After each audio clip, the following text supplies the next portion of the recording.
Ray Dalio thinks I'm dead wrong about how people over 50 should invest. He's brilliant. I respect him enormously. But on this one critical point, we couldn't be more opposite. And frankly, this disagreement matters more to your retirement than anything else you'll hear this year. Look, I understand where Warren's coming from. And clearly his approach has worked spectacularly for him. But I think there's a fundamental assumption in his philosophy that doesn't apply to most people. And that's exactly what we're going to talk about. So, should you focus your life savings on a few things you truly understand? Or admit what you don't know and build protection against it? Two philosophies, one decision that could define your retirement. Here's my philosophy, and I've proven it works. Concentrate on what you know deeply. Own it in size and sit on your ass. I bought Coca-Cola, a lot of it, one business, one bet. It seemed reckless to the diversification crowd, but I understood Coca-Cola completely. That concentrated bet made billions. Diversification sounds safe. It feels prudent. But here's what nobody mentions. Diversification also guarantees mediocrity. If you own everything, you're guaranteed to own a lot of junk along with the good stuff. And the junk will drag down your winners. At 50 or 60, every year counts. Owning a portfolio that returns 6% when you could have focused on businesses returning 12% isn't just suboptimal. It's the difference between comfort and struggle in old age. You don't have time to recover from owning mediocre assets. I've always said it. Diversification is protection against ignorance. It makes little sense if you know what you're doing. And if you don't know what you're doing at 50, the answer isn't spreading your bets across 47 things you don't understand. The answer is learning to recognize 5 great businesses and owning them. Now, before Ray gives you his perspective, let me ask you something. Are you currently concentrated in just a few investments? Or are you spread across many? Drop a comment and let me know. I'm curious where you stand on this. When Warren says concentrate on what you know, he actually knows something. He has 60 years of experience analyzing businesses. He has access to management teams. He has a depth of understanding that, frankly, most people over 50 just don't have. And I don't think that's their fault. I built Bridgewater on a different premise. The future is unknowable. You cannot predict which asset class will perform next year, next decade, or when you need the money most. Warren believes he can identify great businesses that will endure forever. And maybe he can. But I've seen too many sure things collapse to trust that approach for the average investor. My all-weather portfolio isn't about getting rich quick. It's about not getting poor slowly. You own stocks, bonds, commodities, gold, real estate, not because you love all of them, but because you're being honest about what you don't know. And I think that intellectual humility is more valuable than confidence, especially after 50. Warren points to Coca-Cola as this perfect example. And yes, it worked beautifully. But I gently ask, what if health trends had turned against sugar more aggressively? What if a major competitor had emerged with a better formula? I'm not saying Warren was wrong.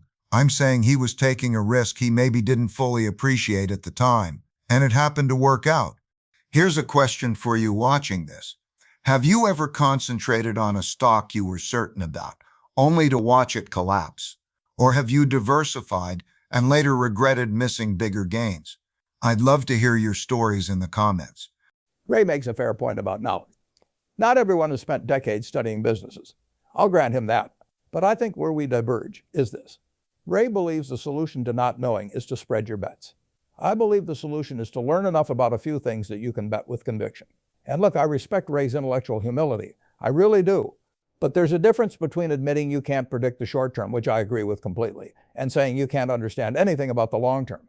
I can't tell you if Coca-Cola stock will be up next month, but I can tell you with reasonable confidence that people will still drink Coke in 20 years. That's not arrogance. That's just observation.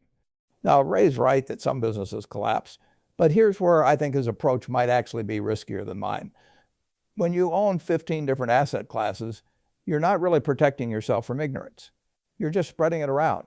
You don't understand gold any better than stocks. You don't understand bonds any better than commodities. You're just hoping the average works out. And let me push back gently on the gold piece.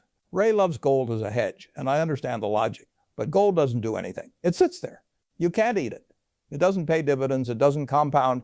You're essentially betting that fear will drive up the price someday. Maybe that happens. But I'd rather own businesses that produce value year after year, regardless of what fear is doing. I hear you, Warren, and I think you're right that gold doesn't produce income. That's absolutely true. But I'd offer a different way to think about it. Gold isn't about production. It's about preservation. when paper assets are collapsing, when governments are printing money, when inflation is running wild, gold tends to hold its value. That happened it happened in 2008. Now you might say your dividend stocks survived those periods too, and you'd be right. Some of them did, but others didn't. And that's my concern. You need perfect judgment to know which businesses will endure every type of crisis. I don't think I have that judgment, and I don't think most people do either. What I'm trying to do with diversification isn't about spreading ignorance, as you put it. It's about acknowledging that different assets respond to different economic environments. When inflation hits, commodities protect you. When deflation hits, bonds protect you. When growth returns, stocks protect you. I'm not hoping for average. I'm structurally preparing for anything. And here's where I think we might actually agree more than we disagree. You talk about owning 5 great businesses. I talk about owning multiple asset classes. But we're both talking about not putting everything in one basket, just at different scales. You won't put everything in one stock. I won't put everything in one asset class. We just draw the line differently. Now, I want to hear from you. If you're over 50, which approach feels more comfortable to you? The focus concentration Warren advocates or the broad diversification I recommend? Comment below with Team Warren or Team Ray and tell me why.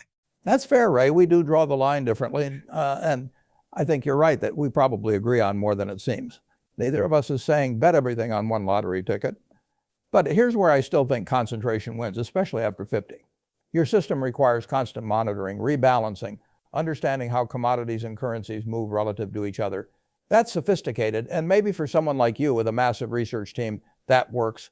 But I'm not convinced the average person can execute it properly.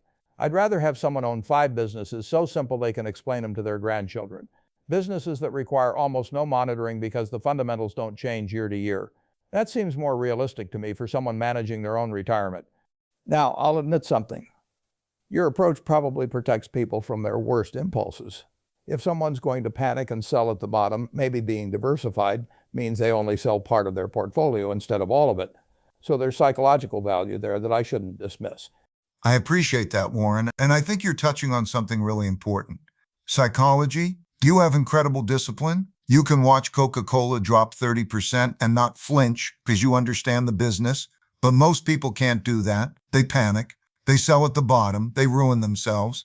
My system isn't perfect. I've never claimed it is. But it does remove some of that psychological pressure. When you're diversified, no single position can destroy you. That gives people permission to hold on during the scary times, and holding on is usually the right move. Where I think your advice works brilliantly is for people who have the temperament and knowledge to execute it. Someone who's naturally rational, who's studied businesses deeply, who won't panic. For them, concentration probably is the better path.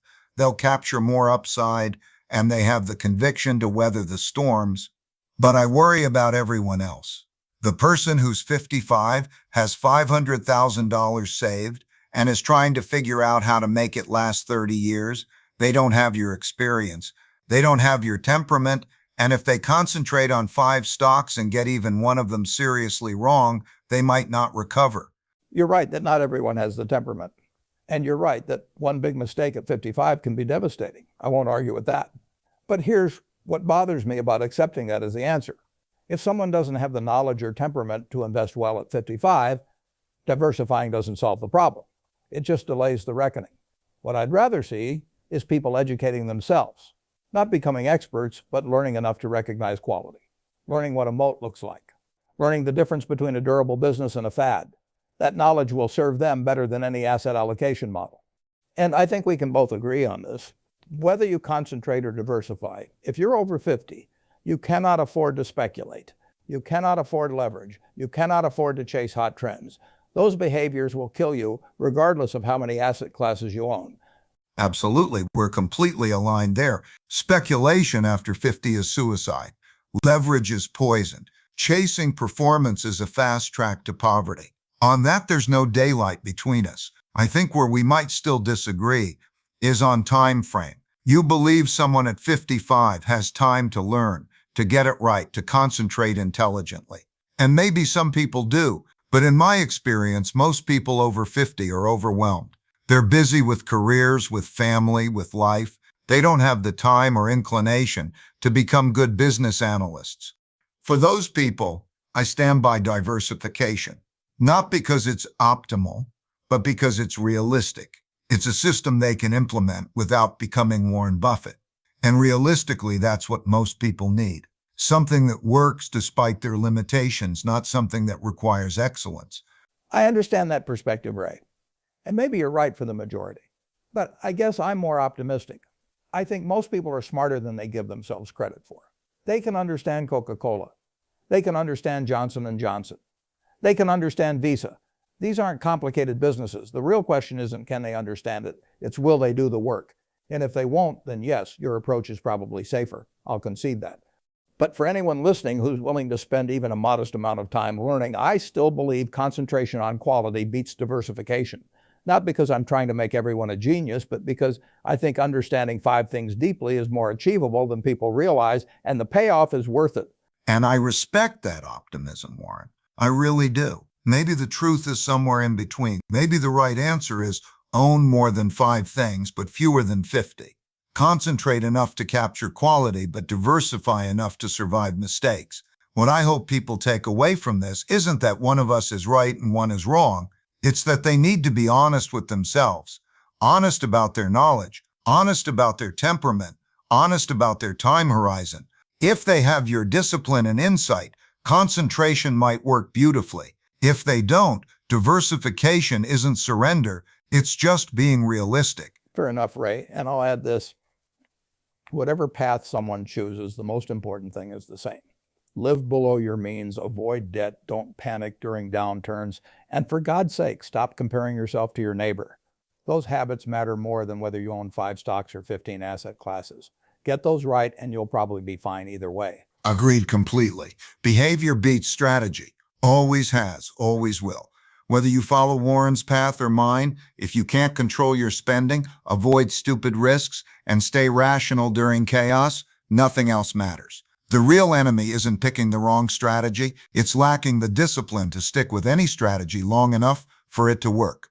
And before we wrap this up, I want to ask you one final question. What's been your biggest investing mistake after 50? Was it from being too concentrated or too diversified? Share your experience in the comments. Your story might help someone else avoid the same mistake. Exactly. And on that note, I think we've found our common ground. We might disagree on the tools, but we agree on the principles. And at 50, principles matter more than tactics anyway. The choice is yours. Concentrate on quality and capture real returns, or diversify intelligently and survive everything. Just remember, you don't get a second chance to be 50. So be honest about who you are, what you know, and what you can actually execute. Then commit to it and don't look back.